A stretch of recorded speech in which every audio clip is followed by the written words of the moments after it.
vocês? Espero que sim, espero que vocês estejam bem. Hoje a gente vai dar continuidade à nossa aula de figuras de linguagem e vamos aprender um pouco mais a respeito de duas figuras, tá?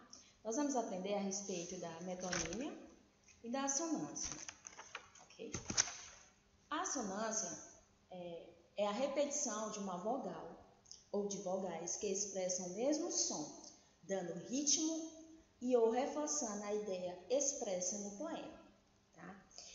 A assonância ela também pode ser encontrada, a gente pode verificar também a presença da assonância em versos, ou melhor, em pequenas frases de prosas, tá? A assonância, diferente da literação, que é a repetição da consoante, tá? Que é a repetição do encontro consonantal muitas das vezes, né? Do som consonantal, na verdade, ela é ligada às vogais. A repetição de uma vogal, a repetição de vogais que possuem o mesmo som. E aí ela vai dar essa musicalidade, vai dar esse ritmo ao poema ou à frase que está ali naquela prosa, tá? Então, a assonância está diretamente ligada à repetição de vogais, a repetição das vogais para dar o mesmo som, para dar musicalidade, tá?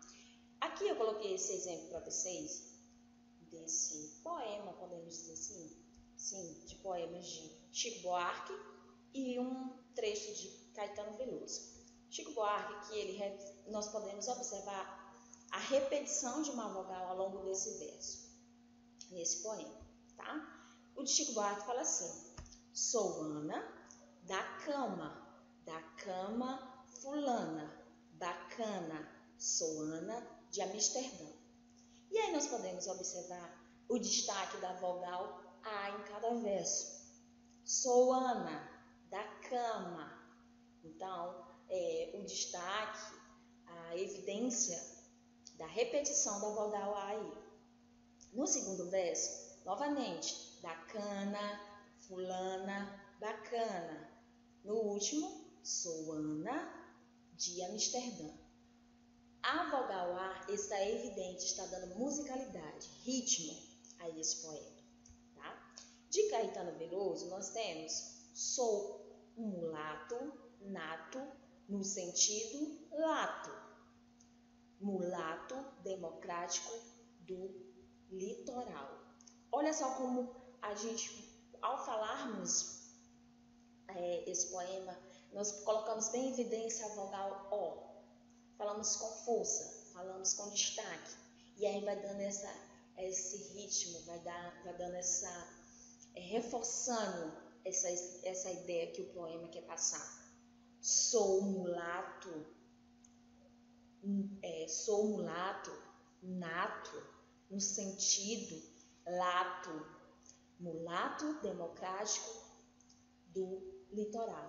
E aí, mais uma vez, a presença da assonância em destaque aí nesse poema, a repetição da vogal A. Lembrando, aliás, da vogal O. Lembrando que poderia ser em conjunto, poderiam ser várias vogais se destacando, como agora nós podemos ver nesses versos, tá? Que eu coloquei aqui, são 3 versos, aqui, que estou apontando aqui com a seta, tá?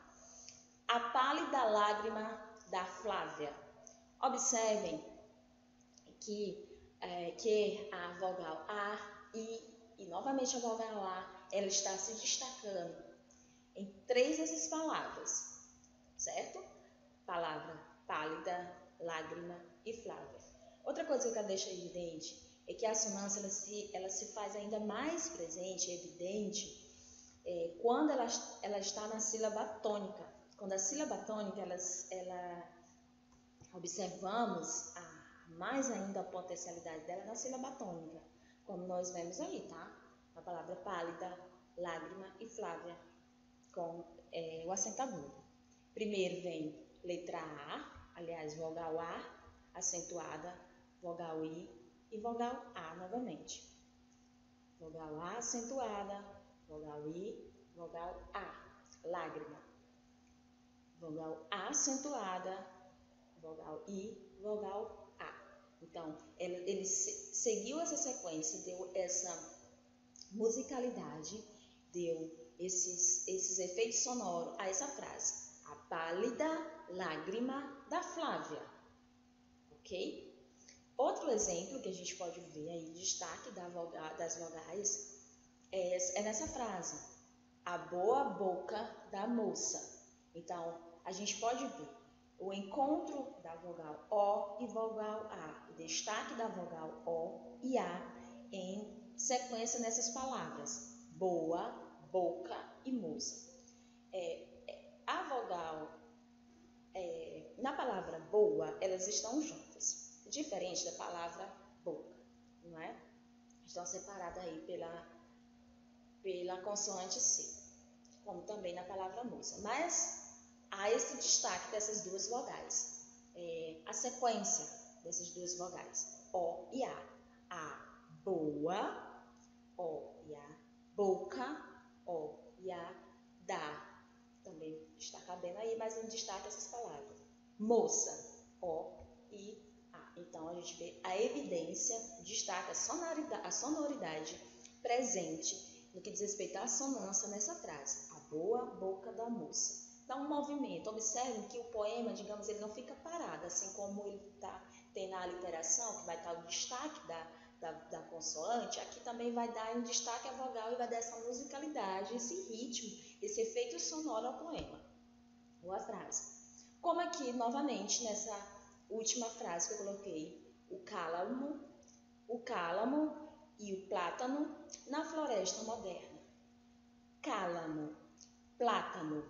Observem, as vogais acentuadas, a vogal que está acentuada, e observem como elas são parecidas, como elas têm essa musicalidade, tá? E aí, uma começa com acento agudo, que é a letra A, seguindo a sequência, a vogal A,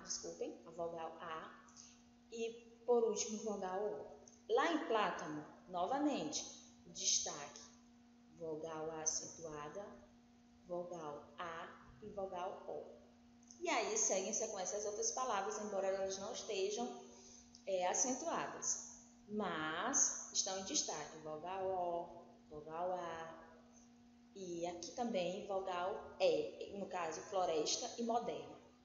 O cálamo e o plátano na floresta moderna, tá? E aí, quando há esse destaque, quando nós podemos ver esse destaque das vogais nas frases, ou nos versos, ou nos poemas, nós podemos encontrar a assonância. A assonância, resumindo, está ligada à repetição dessa vogal, de uma vogal. Ela está ligada à repetição dessas vogais para dar musicalidade, para dar ritmo a esse poema, a essa frase. Desculpem. Mas, a seguir, nós temos também a presença da assonância em propagandas. Sim. Por exemplo, aqui nós podemos observar nas frases de efeito, né, da empresa Pepsi, tá? Então, fala, Pepsi, pode ser, tá? Pepsi, pode ser. Então, nós podemos observar a vogal E na palavra Pepsi, vogal E em pode e vogal E em C. Então, não fica parado. Observem que é bonito, é gostoso de se falar. Pepsi, pode ser? Então, a gente vê a presença da assonância aí. Outra propaganda aqui da empresa Natura, a frase de efeito é bem, estar bem, tá? Então, nós podemos observar a letra E em sequência em cada ou melhor, a vogal E em sequência de cada palavra que está presente aí. Bem, estar bem. Bem, estar bem. Frase simples, mas que causam efeito e fácil de aprender, porque essa repetição também dá essa aprendizagem mais fácil. A empresa McDonald's também tem essa frase. Amo muito tudo isso. Olha só. Amo muito tudo isso. Ó, a sequência, olha só a sequência da vogal O. Amo muito tudo isso, tá? A repetição da vogal O em cada uma dessas palavras. Em cada uma dessas palavras. E aí a gente pode ver novamente esses recursos sonoros que se destacam. Tá? Na empresa Uno, né, um tempo atrás, eles colocaram isso aqui. Novo Uno, novo tudo. Novo Uno, novo tudo. O destaque da vogal O, como também da vogal U. Novo, vogal O, uno vai estar em conjunto com tudo. Vogal U de tudo, vogal O de tudo. Então, a gente observa mais ainda da vogal O, tá? Novo uno, novo tudo. Então, a repetição de uma vogal ou das vogais numa frase, num poema, nós observamos a presença da assonância. Dentro de outra figura de linguagem, nós temos a metonímia. O que é a metonímia? Quando há substituição de uma palavra por outra, em virtude de existir entre elas relação facilmente identificável. E aí a gente vê a presença da metonímia. Essa figura de linguagem ela pode aparecer de 3 formas. E aí o livro de vocês destaca 3 formas a partir da página 62, tá?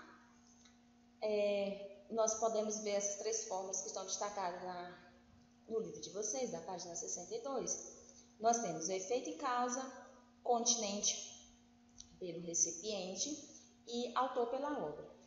Então, assim, quando essa substituição, não é, de uma palavra por outra, e elas têm relação, nós encontramos a metonímia, tá? Com a relação metonímica, existem esses 3 tipos. O efeito pela causa. Vamos conhecer primeiro o efeito pela causa. Por que quando há substituição? E aí vocês vão entender. O efeito pela causa. Em que momento isso acontece? Observem essa frase. Devemos respeito aos seus cabelos brancos. Houve essa troca de cabelos brancos para identificar, respectivamente, ele estava ligando a sua velhice. Cabelos brancos aí está ligado à velhice. Então, poderia ser assim. Devemos respeito à sua velhice. Mas de forma poética, de forma que talvez ele não quisesse agredir a pessoa, por a pessoa se sentir ofendida e estar diretamente chamada a velhice, a velho. Então, ele usou cabelos brancos. Então, devemos respeito aos seus cabelos brancos. Não o cabelo branco em si. Ele substituiu sua velhice, observe a substituição, por cabelos brancos, tá? Efeito pela causa. Outra frase que nós podemos observar, a metonímia, no que diz respeito ao efeito pela causa, nós temos conseguir aprovação com suor e lágrimas. Ou seja, suor e lágrimas aí está sendo substituído, ele está querendo dizer, por estudos. Ele foi substituído. Ele está se referindo a estudos. A palavra, substituição de uma palavra em virtude de outra. Conseguir aprovação com suor e lágrima. Suor e lágrima está se referindo diretamente a estudo, a esforço, a dedicação. Não é suor e lágrima literal. Lembrando que a metonímia deve ser bem estudada no que diz respeito a essas formas, para ela não ser, digamos, taxada, né, como uma metáfora, mas que nós podemos identificar ela na sua forma como de fato ela é, uma metonímia com essa forma de efeito e causa, tá? Então, conseguir a aprovação com suor e lágrima. Suor e lágrima quer dizer, como eu falei, está se referindo a estudo, a dedicação, a esforço. Então, a metonímia ela é uma figura de linguagem que consiste nessa utilização de uma palavra pela outra, né? E dá essa relação de sentido, certo? E aí, nós temos também a questão de continente pelo recipiente. O continente, quando vocês observarem aí nessas frases, o continente está diretamente ligado a algum recipiente. Por exemplo, seja um copo, prato, tá? Como assim? Vamos entender. Continente pelo conteúdo, na verdade, né? Continente pelo conteúdo. O que se toma, o que come, é o conteúdo e não o recipiente. Por exemplo, nessa frase, temos um refrescante copo, tomamos um refrescante copo de água. Tomamos um refrescante copo de água. O que se toma aí? É o copo? É o copo? Não, o que nós tomamos, na verdade, é a água, certo? Mas aí o que ele quer dizer? Toma-se a água e não o recipiente. Eu não estou tomando o continente, que é o recipiente, que é o copo. Não, eu estou tomando a água. Mas aí nós temos essa figura de linguagem presente. O continente sempre estará se referindo, estará em evidência ao recipiente, seja copo ou seja prato, tá? Aqui, por exemplo, nessa frase, ele comeu 3 pratos de feijoada. Será que a gente come o prato mesmo? Não, nós comemos, não é o prato, mas a feijoada que está ali. Então, a troca, certo? A metonímia aí, a troca de uma palavra em virtude da outra. Ele comeu 3 pratos de feijoada. O que ele quis dizer? Que ele foi feito o consumo da feijoada. Ele comeu a feijoada e não o continente, e não o prato, certo? Mas a forma expressa está aí na metonímia. Nós trocamos, nós falamos porque soa mais bonito, ou porque é mais fácil mesmo. Então, ele comeu, por exemplo, nós dizemos assim, ele comeu feijoada, não é? Ele comeu feijoada. E aí fica uma frase em que a metonímia não está, mas aí a gente costuma falar esses 3 pratos, porque a figura de linguagem nos obriga a isso, de uma certa forma, né? Eu tomei um copo com água. Eu não tomei o copo com água, eu não tomei o recipiente. Eu não tomei o continente, eu tomei o conteúdo. Por isso que há essa forma, tá? Continente pelo conteúdo. Ou seja, eu não consumo o continente, o recipiente. Eu tomo o conteúdo que está no prato ou que está no copo, certo? Mais à frente, nós temos o autor pela obra. O autor pela obra é também muito comum da gente falar constantemente. Citam-se os autores para se referir às suas obras. Nessa frase, leio Machado de Assis há anos. Eu não fiz uma leitura da pessoa, eu não li a pessoa Machado de Assis. Eu leio as suas obras. Mas aí nós costumamos falar, nós costumamos trocar, nos referir ao autor, né? Ao invés da obra. Leio Machado de Assis há anos. O que ele quer dizer? Que ele lê as obras de Machado de Assis há muito tempo. Os livros de Machado de Assis, não Machado de Assis, tá?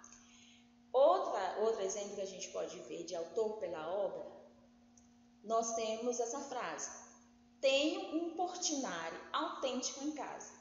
Será que eu tenho um portinari em casa? A figura? Não, eu estou me referindo à pintura. Eu tenho um portinari em casa, eu tenho um quadro de portinari, eu tenho um objeto, um quadro de portinari em casa. Eu não tenho um portinari, o portinari não está na minha casa. O autor, não é? Eu não tenho a pessoa portinari, eu tenho, na verdade, um quadro a ele. A metonímia é presente aí, onde eu troco, eu troco o autor pela obra. Outra frase também que nós podemos ver a metonímia, no que diz respeito ao destaque de autor pela obra, nós temos, ou melhor, não autor pela obra, mas outros exemplos, né? Nós temos essa frase aí, ó. Tenho muitas cabeças de vaca na minha fazenda. Cabeças está em destaque, certo? Tenho muitas cabeças de vaca na minha fazenda. Será que eu tenho a cabeça, eu não tenho o corpo, eu não tenho a vaca por completa? Claro que sim. Mas quando ele utiliza a palavra cabeça, ele está querendo dizer que ele tem muito gado. Isso inclui o boi também, não é? Não só a vaca, mas o boi. Então, tenho muitas cabeças de vaca na minha fazenda. Então, ele quer dizer que ele tem muitos bois. Ele tem um rebanho muito grande. Aqui nessa outra figura nós temos João pediu a mão de Maria em casamento. Será que João pediu só a mão? Ele vai casar só com a mão de Maria? Não. O que quer dizer na frase? Ele vai casar com Maria. Ele pediu Maria em casamento. Mas o que nós costumamos utilizar nessa figura de linguagem é pedir a mão, ou seja, eu pedi fulano, eu pedi Maria em casamento, eu pedi a mão de Maria, ou seja, eu pedi para que Maria casasse comigo. Outro exemplo também que nós trocamos, muitas das vezes, o produto, né? Eu vou tomar um Danone.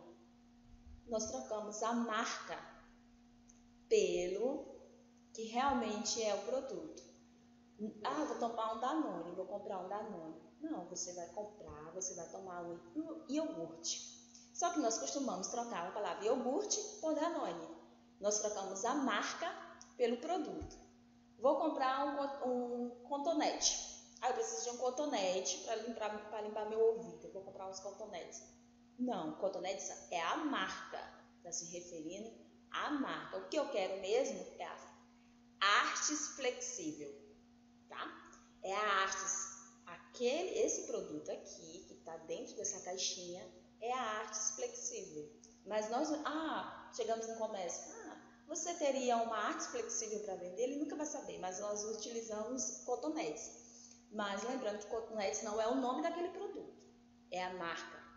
Mas se nós falarmos cotonete, todo mundo sabe que estamos nos referindo a esse produto. Outro exemplo aí, nós temos exemplo de frase, também para reforçar mais uma vez, o efeito pela causa, nós temos o exemplo, suou muito para conseguir a casa própria, ou seja, ele quis dizer que ele trabalhou muito para conseguir aquela casa. O suor quer dizer trabalho. Sócrates bebeu a morte, ou seja, Sócrates tomou veneno. Ele não quer dizer que Sócrates pegou um copo e bebeu. Não, ele quer dizer que Sócrates tomou veneno, certo? E dentro dessas duas figuras de linguagem, a sonância e a metonímia, eu vou deixar as atividades que estão presentes na página 61 e página 62. Que vocês tenham um bom dia, uma boa aula e fiquem com Deus.